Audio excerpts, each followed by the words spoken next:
Hello friend, welcome to Cinewood Hub One channel. आज हम बात करेंगे हातिम ताई 1990 में बनी हिंदुस्तानी भाषा की एक भारतीय फैंटेसी फिल्म है, जिसका निर्माण रतन मोहन ने आर्यम आर्ट प्रोडक्शंस के बैनर तले और निर्देशन बाबूभाई मिस्त्री ने किया था।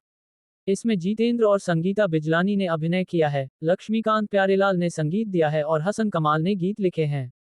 फिल्म की कहानी ताई अरब जनजाति के हातिम अल-ताई की कहानी पर आधारित है। फिल्म की शुरुआत एक अमीर अरब राजा के घर एक बच्चे के जन्म से होती है। राजकुमार का नाम हातिम अल-ताई है और वयस्क होने पर वह एक बहुत ही उदार और विनम्र राजकुमार होता है। जैसे ही राजकुमार अपने शहर के गरीब नागरिकों को सोना बांटना शुरू करता है, मरियम नाम की एक राजकुमारी मदद मांगने उसके दरवाजे पर आती है। वह उसे बताती है कि वह मुनीर नाम के एक राजकुमार से प्यार करती है और वे शादी करना चाहते हैं, लेकिन उसके पिता उसे जीते जी किसी से शादी नहीं करने देंगे। हातिम अपने पिता के फैसले से हैरान रह जाता है और उसे एहसास होता है कि इसके पीछे जरूर कोई वजह होगी। हातिम, उसका दोस्त नजरुल, मरियम और मुनीर, मरियम के महल में राजा से पूछने जाते हैं कि वह अपनी बेटी को किसी से शादी क्यों नहीं करने देंगे। राजा उन्हें अतीत में घटी एक घटना के बारे में बताते हैं, जिससे पता चलता है कि मरियम की शादी क्यों नहीं हो सकती। एक दिन, जब राजा अपने आलीशान कमरे में सो रहा था, गुलनार परी नाम की एक परी उसके कमरे में उड़कर आई। वह उसके कमरे में लगे खूबसूरत झूमरों पर मोहित हो गई। उस खूबसूरत परी को देखकर राजा उसकी सुंदरता पर मोहित हो जाता है और उसके साथ बलात्कार करने की कोशिश करता है, लेकिन नाकाम हो जाता है क्योंकि गुलनार परी श्रापित है और अपनी इज्जत बचाने के लिए धीरे धीरे पत्थर में बदलने लगती है। वह राजा को श्राप देती है कि उसकी बेटी मरियम जिससे भी शादी करेगी, उसकी शादी की रात ही मृत्यु हो जाएगी और मरियम पत्थर में बदल जाएगी।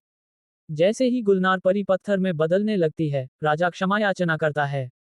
उसे राजा पर दया आती है और वह 7 प्रश्न छोड़ती है जिनका उत्तर उसे या किसी और को देना होगा। गुलनार परी और मरियम दोनों के श्राप से मुक्ति पाने के लिए इन सभी प्रश्नों के उत्तर देना आवश्यक है। राजा की कहानी समाप्त होने पर वह हातिम, नजरुल, मरियम और मुनीर को गुलनार परी की सुंदर पत्थर की मूर्ति दिखाता है। हातिम 7 प्रश्नों के उत्तर ढूंढने का निश्चय करता है। राजा हातिम को चेतावनी देता है कि प्रश्न अत्यंत कठिन है और उसे दूर दराज और खतरनाक स्थानों की यात्रा करनी होगी। हातिम वादा करता है कि अपने मित्र नजरुल के साथ वह 7 प्रश्नों के उत्तर देगा।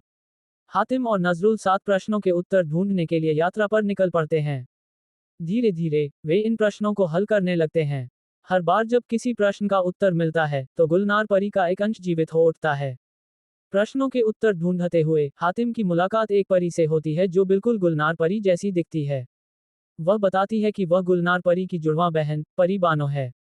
वह हातिम को उसकी मदद के लिए धन्यवाद देती है और वे दोनों एक दूसरे से प्रेम करने लगते हैं। हातिम और नजरुल गुलनार परी की मदद से प्रश्नों को हल करना शुरू करते हैं और सभी कठिन प्रश्नों को हल करने में सफल होते हैं। गुलनार परी पुनर्जीवित हो जाती है और मरियम का श्राप भी समाप्त हो जाता है।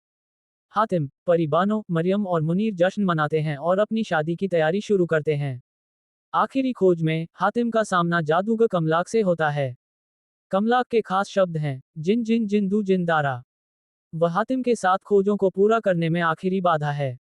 हमारा वीडियो पसंद आया तो लाइक करे, शेयर करे और सब्सक्राइब जरूर कर दीजिए।